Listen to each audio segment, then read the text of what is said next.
Gustav mengangguk. Dia hendak berbicara, tetapi tiba-tiba suara Lin Qingxuan terdengar. "Muridku, aku menyarankan agar kau pergi ke menara alkimia. Alkimia dan pengobatan adalah satu jalan yang sama. Bahkan di zaman kuno, alkimia hanyalah cabang dari pengobatan. Tempat itu sangat cocok bagiku untuk mengajarkanmu jalan pengobatan dewa yang tertinggi. Tidak ada ruginya pergi ke sana. Selain itu, aku juga ingin bertemu dengan seorang teman lama. Setelah bertahun-tahun, aku ingin tahu apakah dia masih hidup." Saran lelaki tua itu benar. Dengarkan saja untuk kali ini. Yang terpenting, aku memiliki firasat bahwa di sana ada petunjuk untuk membuka makam. Energi yang tersisa dalam diriku dan Morning Earth hampir habis. Kita harus segera mengaktifkan sisa makam. Dengan saran Lin Qingxuan, Gustav tidak mungkin menolak lagi. Dia menatap Luo Yao dan berkata, "Aku bisa pergi, tapi aku perlu membawa beberapa orang bersamaku. Aku tidak bisa membiarkan mereka mati begitu saja." Luo Yao tersenyum. Senyumannya begitu manis. "Tuan Ye, jangan khawatir. Menara alkimia memang memiliki pemeriksaan ketat. Tetapi aku masih bisa membawa beberapa orang masuk. Begitu kau berada di dalam, Jing Sui tidak akan bisa menyentuhmu dengan mudah. Tunggu sampai keadaan tenang, barulah kau bisa keluar lagi." Gustav menatap gurunya Duan Huaiyan serta Xiao Bi dan Lao Shu lalu bertanya, "Guru, Xiao Bi, Lao Shu, apakah kalian bersedia pergi ke menara alkimia?" Duan Huaiyan terdiam sesaat, tetapi akhirnya mengangguk. Di sisi lain, Xiao Bi terlihat sangat bersemangat. Dia mencubit dirinya sendiri dengan keras untuk memastikan bahwa ini bukan mimpi. Lalu berkata dengan suara gemetar, "Aku benar-benar bisa pergi ke menara alkimia?" Sejak pertama kali bergabung dengan sekte Gerbang Dewa Medis, Xiao Bi sangat mencintai alkimia. Selama lebih dari 10 tahun, dia benar-benar tenggelam dalam dunia alkimia. Bagi dirinya, menara alkimia adalah tempat yang hanya bisa dia impikan seumur hidupnya. Namun sekarang dia benar-benar memiliki kesempatan untuk masuk ke sana.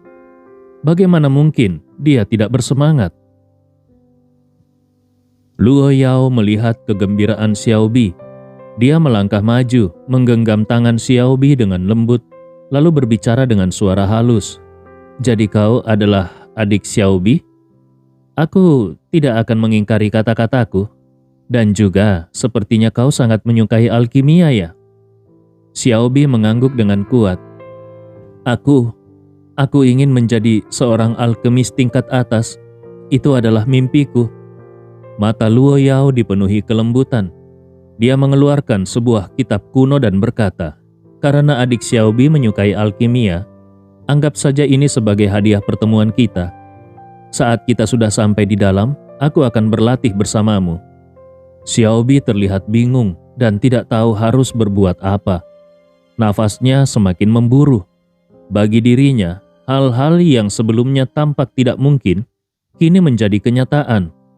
Mungkin dia tidak tahu isi kitab kuno di depannya ini, tetapi kalau ini berasal dari putri keluarga Luo, maka pasti sangat berharga. Xiao Bi berkata, "Nona Luo, aku tidak pantas menerimanya." Luo Yao melirik Gustav dan berkata sambil bercanda, "Tuan Ye adalah temanku. Lebih dari itu, dia adalah seseorang yang sangat diperhatikan oleh keluarga Luo. Kau adalah adik seperguruannya. Jadi tentu saja aku harus menyenangkanmu. Terimalah ini." Xiao Bi menatap Gustav, dan ketika melihat Gustav mengangguk, dia pun dengan senang hati menerima kitab tersebut. Luo Yao kemudian berkata, "Gustav, waktunya sudah hampir habis.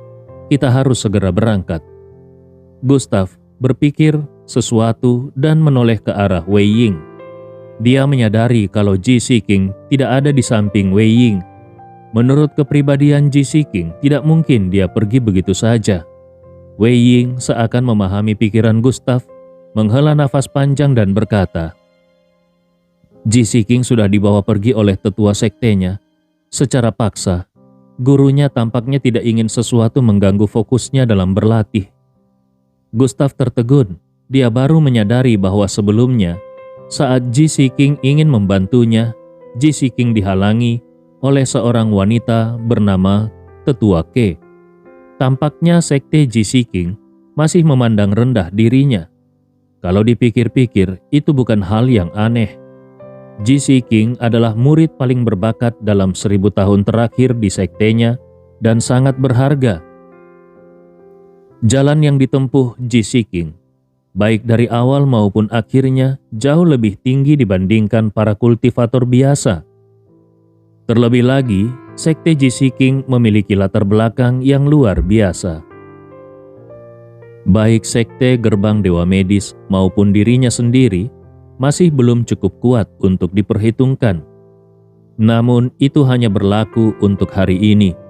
Bagaimana dengan setahun ke depan? Siapa yang bisa meramalkan masa depan Gustav?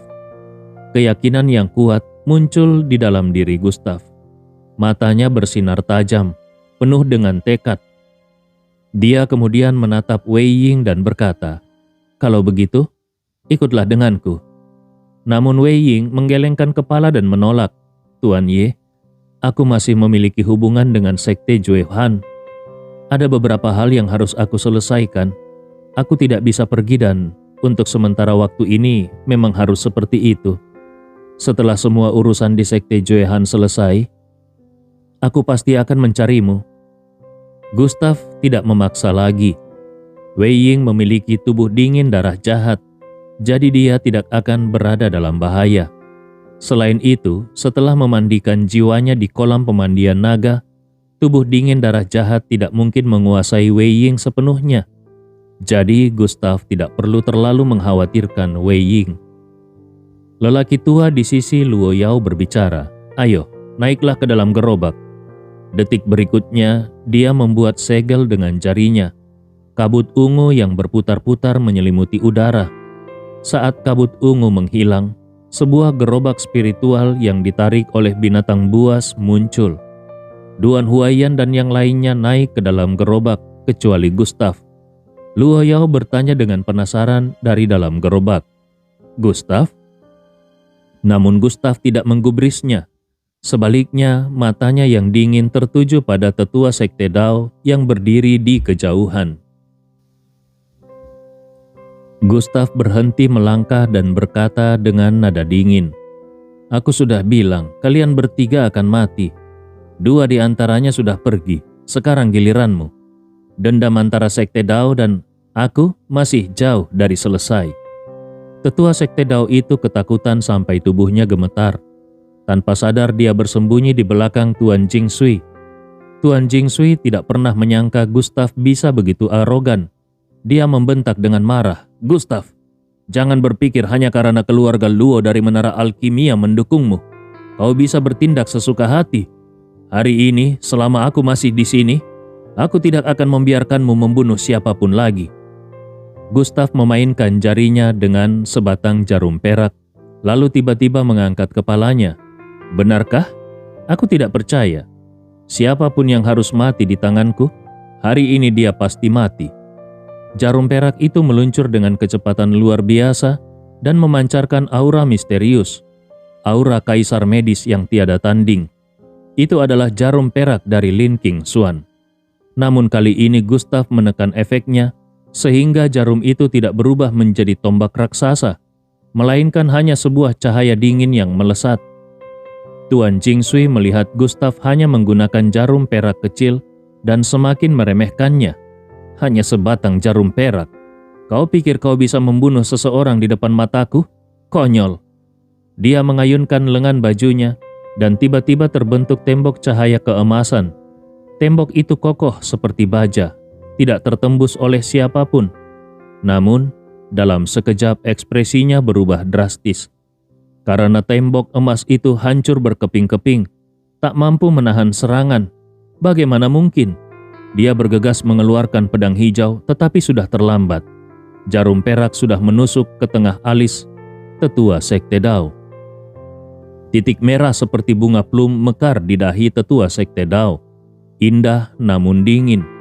Senyum penuh kemenangan di wajah tetua itu membeku selamanya. Dia tidak pernah menyangka akan mati hanya karena sebatang jarum perak. Setelah jarum itu menghilang, tubuhnya pun jatuh ke tanah. Lalu, sebuah energi dahsyat meledak dari dalam dirinya. Dalam sekejap, tetua itu berubah menjadi kabut darah. Darahnya bahkan memercik ke seluruh tubuh Tuan Jing Sui. Mengerikan. Adegan ini terlihat jelas oleh lelaki tua di sisi Luo Yao. Matanya berkedip lalu dia bergumam pelan. Luo Yao mendengar suara itu dan bertanya penasaran, ada apa? Lelaki tua itu mengusap matanya dan menggelengkan kepalanya. Bukan apa-apa. Mungkin aku hanya salah lihat. Di kejauhan, Tuan Jing Sui mengepalkan tinjunya erat-erat. Amarahnya meluap-luap. Baru saja dia bersumpah akan melindungi tetua itu, tetapi dalam hitungan detik, Gustav sudah langsung membunuhnya. Ini seperti tamparan keras di wajahnya. Ketika dia melihat tatapan dingin Gustav yang penuh ejekan, dia semakin marah. Gustav, keluarga Luo mungkin bisa melindungimu sementara, tetapi tidak selamanya. Mulai hari ini kau adalah musuhku, Jing Sui. Lebih dari itu, kau juga musuh seluruh 100 sekte. Kau lebih baik bersembunyi di menara alkimia seumur hidupmu. Kalau suatu hari nanti kau keluar, hampir semua sekte di Gunung Kunlun akan memburumu. Saat itu kau pasti akan mati. Aku bersumpah. Raungan Tuan Jing Sui menggelegar ke seluruh penjuru, dipenuhi dengan kemarahan dan kebencian tanpa batas. Namun, tatapan Gustav tetap dingin. Dengan nada tegas dia menjawab, "Jangan khawatir, tidak lama lagi. Aku pasti akan keluar. Saat itu, aku sendiri yang akan mencarimu, lalu menebas kepalamu." Mendengar kata-kata itu, Tuan Jing Sui tertawa.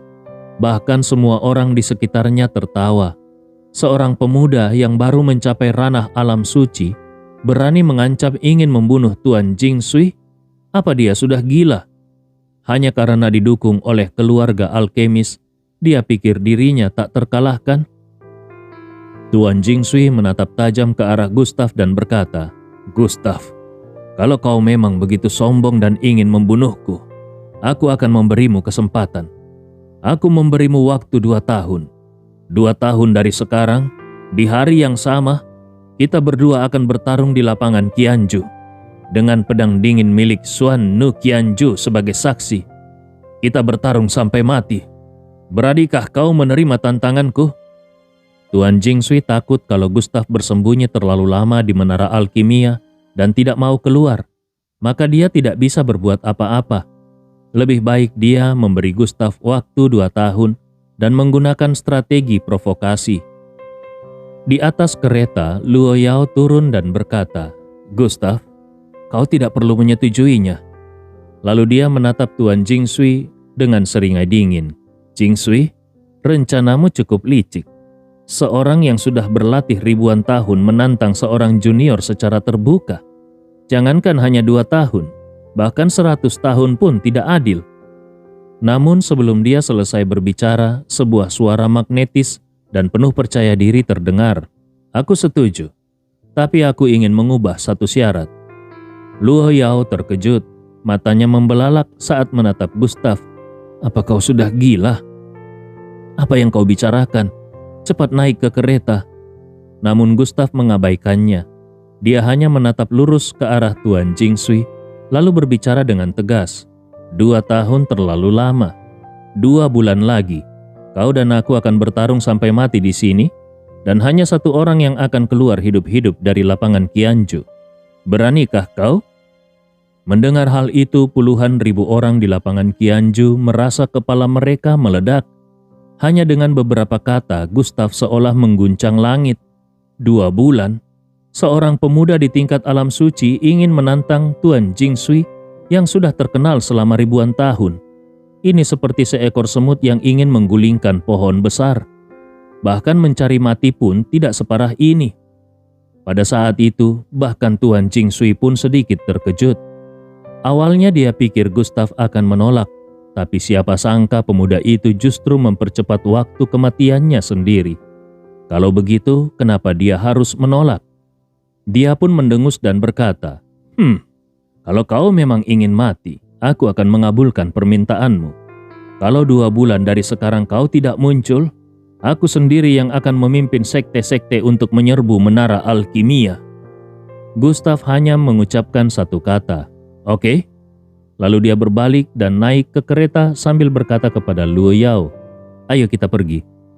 Luo Yao bergegas mengejarnya dan mencoba membujuknya, tapi Gustav tidak sedikit pun berniat mengubah keputusannya.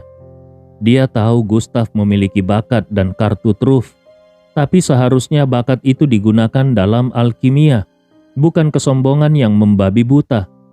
2 bulan untuk melawan Tuan Jingsui. Luo Yao benar-benar merasa Gustav sudah gila. Di sampingnya, lelaki tua itu akhirnya angkat bicara, "Nona, kau tidak akan pernah bisa membangunkan seseorang yang pura-pura tidur. Tuan Ye adalah orang dewasa. Biarkan dia menanggung keputusannya sendiri." Luo Yao menatap dalam-dalam ke arah Gustav lalu menghela nafas panjang. Dia tidak lagi berkata apa-apa. Gustav juga menutup matanya. Dia sudah memiliki keyakinannya sendiri. Kali ini dia tidak menggunakan energi dari makam reinkarnasi karena kekuatan Lin Qingxuan dan Mo Ning-er sudah hampir habis. Namun, kalau dia bisa mengaktifkan batu nisan lainnya, maka dia akan memiliki cukup kekuatan untuk menantang Tuan Jingsui. Dia tidak bisa menghindari rintangan ini. Semua yang mengancamnya harus dibasmi tanpa ragu. Terlebih lagi dia masih memiliki Xiao Huang. Gustav melirik Xiao Huang di sampingnya, namun dia langsung merasa kesal dan bergumam di dalam hatinya. Makhluk ini masih tidur. Saat di kolam pemandian naga dia begitu kuat, tapi begitu keluar dia malah kembali tertidur. Bahkan lebih parah daripada sebelum berevolusi. Sungguh tidak bisa diandalkan. Entah sudah berapa lama waktu berlalu. Akhirnya kereta berhenti. Gustav terbangun dari meditasinya. Dia membuka matanya dan merasakan aura spiritual yang luar biasa pekat. Luo Yao turun dari kereta dan berbicara, "Tuan Ye, kita sudah sampai." Gustav dan orang-orang dari sekte gerbang Dewa Medis juga turun. Mereka menyadari bahwa mereka sudah memasuki tempat yang seperti negeri para dewa. Bangunan menjulang tinggi, istana megah berbaris rapi, aura spiritual berputar di sekeliling mereka, terutama menara di tengah, menara alkimia yang menjulang ke langit. Dari kejauhan bahkan lebih tinggi daripada menara Oriental Pearl di Shanghai. Di sekitar menara alkimia, terdapat lebih dari selusin naga raksasa yang diukir dengan sangat detail, melilit di sekeliling menara, tampak hidup seakan-akan bisa bergerak kapan saja. Kepala naga terlihat sangat ganas, seolah-olah memandang rendah semua makhluk fana seperti semut. Hanya dengan melirik sekilas dari kejauhan, sebuah tekanan tak kasat mata langsung menyelimuti Gustav. Begitu dingin hingga menusuk tulang. Seolah-olah kalau dia melakukan sedikit saja tindakan yang tidak hormat, maka dia pasti akan mati. Bahkan naga darah di dalam tubuhnya pun merasakan sesuatu dan mengeluarkan auman penuh amarah. Gustav bergumam, "Sepertinya menara alkimia ini adalah keberadaan yang setara dengan artefak suci. Aku penasaran apa yang ada di puncaknya." Gustav mengamati sekeliling lalu menutup matanya untuk merasakan energi di tempat ini. Dia menyadari bahwa seluruh tempat ini diselimuti oleh formasi kuno yang luar biasa kuat. Meskipun Gustav memiliki pemahaman mendalam tentang formasi dan jimat spiritual, namun menghadapi formasi ini, dia sama sekali tidak bisa melihat celahnya. Bahkan, mata formasi pun tidak bisa dia temukan. Benar-benar sempurna. Jangankan bicara soal penghancurannya, hanya bermimpi pun sudah mustahil. Cahaya berwarna darah menyelimuti formasi ini. Rune merah seperti naga kecil berkeliaran di udara, memancarkan aura pembunuhan yang samar. Kalau ada seseorang yang mencoba menerobos masuk dengan paksa, formasi ini pasti akan membantai mereka tanpa ampun. Bahkan seorang ahli tingkat alam Raja Void atau Dai Yuan pun tidak akan selamat.